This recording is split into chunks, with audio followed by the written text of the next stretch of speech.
Hello, my name is NichollMcGuire, and I am the author of Laboring to Love an Abusive Mate. This book is on Amazon.com. I wrote the book because at 21 years of age, I was in an abusive relationship with a man who was 10 years older than me. It all started when one day I was walking down the street, minding my own business. It was a lovely day, and a man pulled up alongside of me and was very articulate speaking. He had a nice car and basically asked me if we could exchange phone numbers. I told him I would take his phone number. He wanted to go out on a date and he wanted to make arrangements with me at a later date. And so I went ahead, I took the phone number, and then I talked with someone in my family about him and basically was encouraged to give him a call. I called him. It had been about 2 weeks, and he was very, very happy to hear from me, and he wanted us to go out. So I made arrangements with him to go out, and back during that time I was not a saved, sanctified, Holy Ghost filled young lady. I actually went out with him and had drinks, and we laughed and we had a good time, and eventually we were intimate. And I thought that it would be one of those fly-by-night romances, less than a few weeks old. Bye-bye, see you, that's it, we're done. But in time, he saw something in me that he really liked, and that was being generous, being kind, being a young woman. Like I said, he was older, and he was looking for a good time. So our relationship was primarily watching television, going out to clubs, going to movies here and there, and it seemed typical of most relationships, at least initially. But in time, there was conflict, and conflicts usually had something to do with him being moody for one reason or another. Maybe he had a hard day at work, so he was snippy. Maybe he didn't like the way I spoke to him because I was going through my PMS issues. There would be conflict about any number of things, things maybe that I didn't want to do. He was into some freaky behaviors years before me and wanted to kind of see what I was about in that department sexually, and I wasn't going for some of those things. So, that causes arguments too. Well, at some point, there was a phone call that I was looking to have with a girlfriend, and I was expecting her to call his house because I spent a lot of time over there.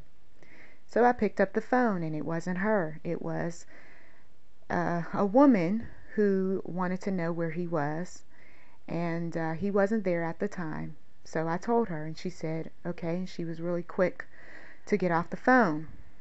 So I questioned him about it, and he went off.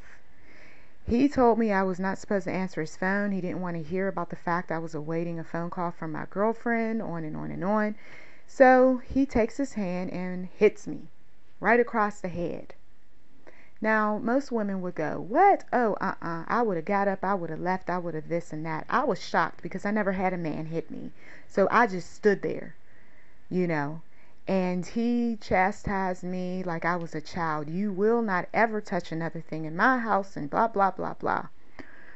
And so I asked him in between tears, why would you do that to me? Why would you hit me? And basically he felt like he was justified in doing it.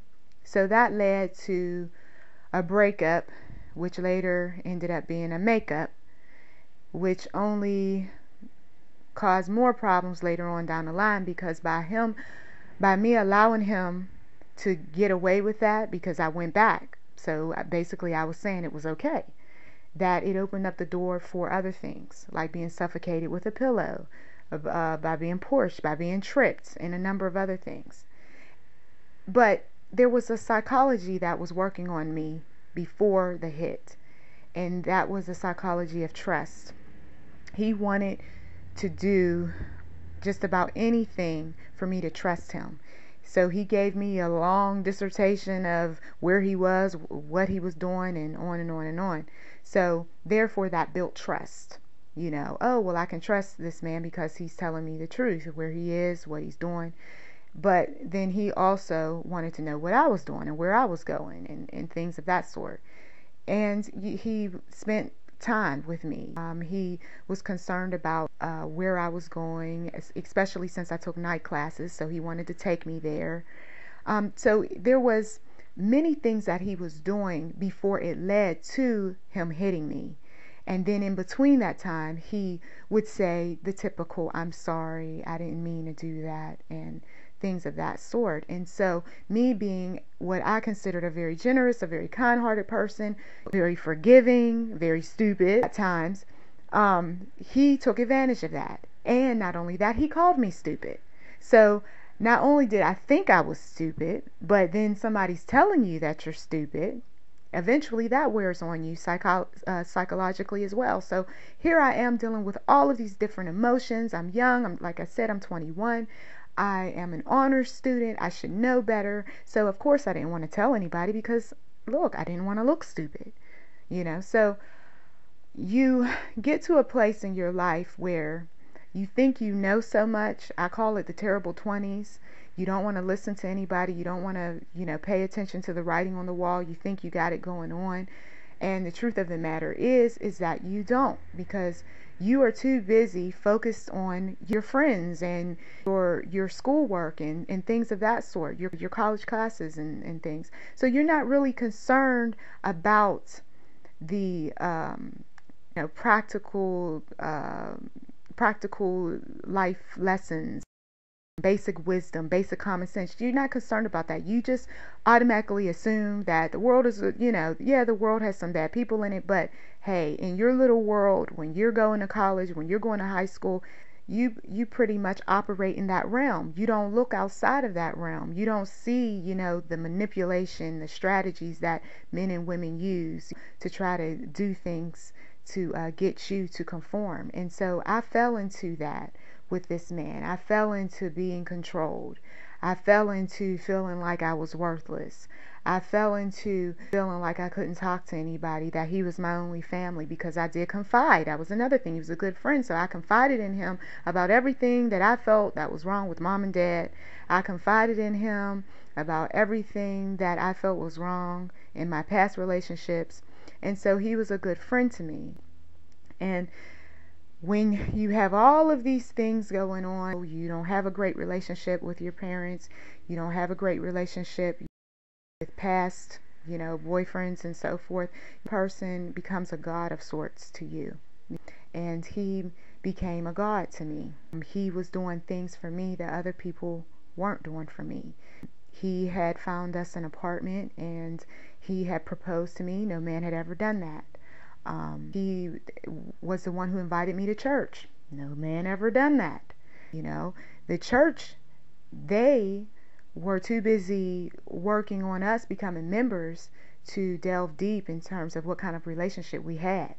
So that's where they failed us. They were actually in a matter of speaking encouraging his anger and his violent temper, because they were talking about everything that was wrong in our relationship. The fact that we cohabitated together, the fact that we were doing things that were ungodly, and on and on and on, like going to the club and drinking. So when you're dealing with all of these wrongs that you're doing, that makes you angry on the inside. So at times he was taking out his anger on me. He wasn't ready to change, and neither was I completely. So now we both are dealing with those issues as well. And then the church doesn't know that this man already thinks that he's above me. Yeah, you don't tell an abuser that, because he feels like he's going to have to do certain things to make sure he keeps his title. So with all of this going on, I was an emotional basket case, and I got to a place where I didn't even know what my likes in life were anymore. I didn't know whether I was coming or going at times. But what brought me out of all of this was the police. I wish I could say it was a supernatural experience, but it wasn't. It was the police. I did have God in my life, yes. I did pray, yes. But I still had him around because, like I said, he was like a God to me. Okay? So the police literally had to come one day and broke up one of our fights, and send him off to jail. And I have a scar on my body that will never, ever, ever go away. I sustained third-degree burns, having fought with him over an iron. And I brought the iron into the fight, so therefore I was just as guilty as he was. And so with that, this was my testimony later in life. And that is why I had to write a book that talked about the abuse, because at the time when I put the book together, I was in the relationship. I never thought that my poetry from that relationship would ever make it to book form, but it did. The Holy Spirit prompted me to put this together while I was laboring to have a baby. 9 months of carrying a child, and 9 months I was carrying a book on the inside of me. Years later, many, many years later. So this is why Laboring to Love an Abusive Mate is one of those books that is written while being in the situation. So those women who are in the situation will appreciate the book more than a woman that has gotten out of it. A woman right now who is laboring to love her abuser, a woman right now who's going to church every Sunday, and she knows that she's going to go home and might face a slap, a choke, a hit, because he doesn't like the way the house looks, or he doesn't like the fact that she was gone too long. I mean, this book is for those women that are in this right now. So if you are one of those women that is in it right now, I will tell you I'm afraid for you like other people was afraid for me, because I could have died. And during that time, I saw newspaper headlines where women did die, and some of them didn't die with God. Okay, so they hadn't made up in their minds that they accepted Jesus as their personal Lord and Savior either. Okay, so that this is a serious issue, both spiritually, physically, emotionally. Not only that, the children, I didn't have children at the time, thank the Lord, but there's women right now that they have children, and your children are subjected to this sort of thing. Every single day that they see that you are being cussed at, being poor shoved, what have you, that little boy, that little girl, 9 times out of 10 is going to be in a relationship like that. And if you care anything about your kids, you get them up out of that. The man is obviously ill. Okay? He saw his mother, my abuser saw his mother go through the abuse. He even seen his mother having sex with other men. So psychologically, he was really messed up in his head. You know, he thought of women as nothing more than sex objects. And he was bold about that. He told me that. Okay. So he had to learn how to love. And he said that being with me, you know, he felt like he loved me.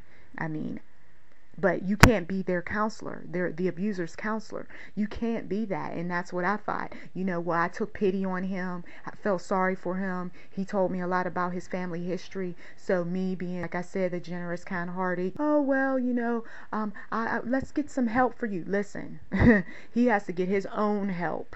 Yeah, you may see a little bit of progress, but he had his friends calling him up, calling him a holy roller, calling him MFers and a bunch of other names because he started going to church. And he didn't like that because he was used to being called cool, you know, and being the one that they could go to, smoke a little something with, things of that sort.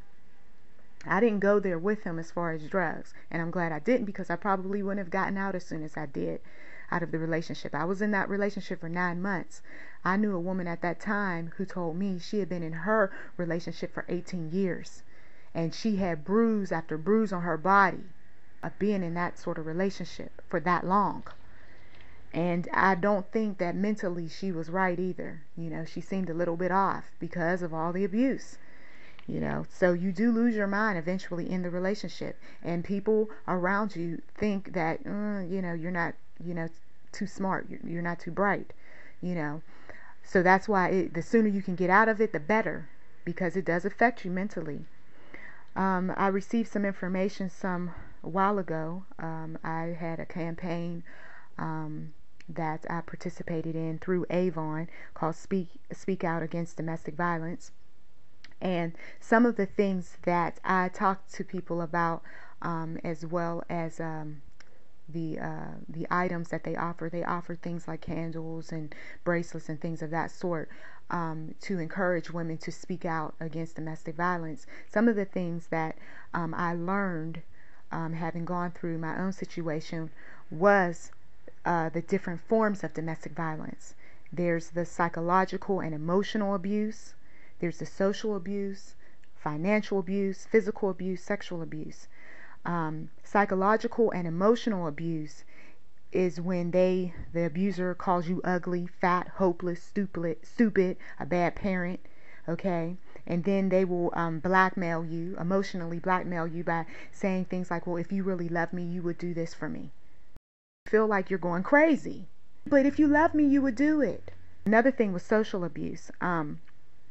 Like he would find, fault with my family members, because I told him a bunch of things, right? So he'd find fault with them and say, well, you don't need to be going over their house. Why you keep going over there then? You see? Because he didn't want me to say anything to my family about what he was doing to me. Financial abuse. He would not give me enough money, okay, to pay my bills. Instead, he was always looking for me to give him something. Okay. There was the physical abuse, of course, that I talked about. He pushed me. He tripped me. One day I thought he was going to rape me because he had spread open my legs and he stood in front of me. And I just prayed quietly in my mind, please, Lord, don't let him, don't let him, don't let him. And he didn't. But I think that was what his intention was, because there was no reason for him to, forcibly open my legs like that while I'm sitting down and then standing in front of me and yelling at me. I mean, come on, what do you plan on doing? Let's say that you are just starting a relationship with somebody like this. Some of the signs you need to look out for is the verbal abuse, him calling you various names, criticizing you, making fun of your face, your nose, your body weight, things of that sort. Bruises and injuries from him yanking your arm. Come back here. I want to talk to you. You're not leaving. You're not leaving. That type of thing. Violent tempers, talking about, I will, hurt a man about messing with you, about talking to you. I will beat you down if you ever go somewhere and you don't tell me where you're at and blah, blah, blah. And you think, oh, well, he just cares about me. No, dear. No, he doesn't. No, he doesn't. He just wants to control you. Okay. That's what he wants. Oh, he'll say, well, I care about her and all that. Oh, yeah, really? Well, why would you want to hurt her? Controlling behavior. Extreme jealousy. Anybody looking at you, wear a longer skirt, wear pants. Why you gotta wear that? Why you gotta have that tight shirt on? Why you gotta let your belly show? I personally don't think, though, that you should dress in a certain way to create attention, because you're asking for trouble. That's just my personal opinion there. Isolation. Family members or friends. In my case, he didn't want me seeing my grandmother, because my grandmother, people in my family said my grandmother was a psychic, and so he knew she was spiritually gifted. He did not want me around her because he knew that he would be exposed. And so this woman, who I had been very close to, gradually seen that I was becoming very distant, and that was a telltale sign that he had been controlling me. And then there's those emotional changes. One minute you're really happy, you've been out with your friends, you been attending your college classes, you're doing great, wonderful. Then you get around him, and now all of a sudden you're in a bad mood. Okay, a person who you truly love, and they love you, they should be uplifting you. You shouldn't always be in a bad mood around them. That's a telltale sign. Okay, and behavior of the children, whether it's his children, whether it's your children will let you know that this person is not a good person, because they will start acting different. They will start misbehaving more. They will be in trouble more. They'll tell the teachers, they'll tell your relatives about you two arguing and fighting. And you think, oh, well, I'm just going to tell my son and daughter I'll beat their butts, or I'll do this, or I'll do that, so they won't tell. Oh, please. That if anything, now you're being abusive to them. Okay? So the truth of the matter is that the children are going to put your business out in the street somehow, some way. Well, mommy was crying in the other room because, and she didn't sleep in the bed with daddy because daddy was yelling at her, and he was pushing her, and he was doing this and he was doing that. Oh, the children let folks know. You think that folks don't know, but they know. The sad part is that you continue to subject your children to it. Okay, so now you're an abuser. Okay, he's an abuser to you, you're an abuser to your children, because you keep letting them be up under that. Name calling, talking crazy, saying crazy stuff. I'm leaving, I never want to see you again. So these are things that it's important to take this information, put it under your hat, think about it. If you're not the one going through it, but your friend maybe is, don't tell her that she's stupid, for being with a man. Come on, you're being abusive to her by doing that. Instead, say things, and this is what I learned from the Speak Out Against Domestic Violence campaign through Avon. Say things like, I'm afraid for you. I'm afraid for your children. It will only get worse. I'm here for you. You don't deserve to be abused. Okay? So some of you want to know, why does she stay? She stays for good reason, okay? A lot of people say, no, she's staying for stupid reasons. No, she's staying for a good reason in her mind, okay? She's staying because she fears she may lose custody of her children. She stays because she may have no financial resources. She stays because her religious beliefs, the church tells her that she needs to stay, She stays because her friends and family may not support her leaving. Why you want to leave your baby's daddy, huh?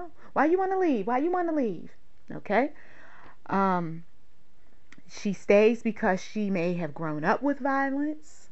Okay? So to her, it may seem strange to you, but to her, it's what I'm used to. Okay? She may not want the relationship to end. She may not be ready. Oh, I've been with this man for 20 some years. I can't let go. Okay? You may not have been with your man for 20 some years, but she has. That's like her rib. So until she makes up in her mind that rib might end up cracking one day, that rib might end up, becoming infected and causing all sorts of sickness with you and your family, she gonna stick it out. She may feel shame about being abused. She doesn't want nobody to know. She doesn't want her family criticizing her, her friends. She may not know who to turn to for help. She may not know, she may face language barriers. This is a good one, especially out here in Los Angeles, where I'm at now. There's a lot of women who do not know how to speak English. There's Filipino women, Mexican women, Korean women, Chinese women. They don't know. And so they're sticking it out with their abuser. There was an older woman that I met in a property that I once managed, and she could barely speak English. But I understood what hitting was. And she wanted to move out of the apartment because her husband, he'd been married for 50 plus years, her husband was hitting on her. Okay?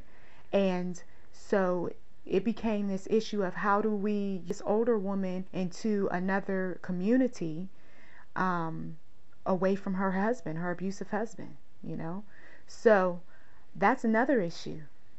In some cases, you might have to be the one to speak for this woman. If it means having to study a little bit of their language just to communicate enough.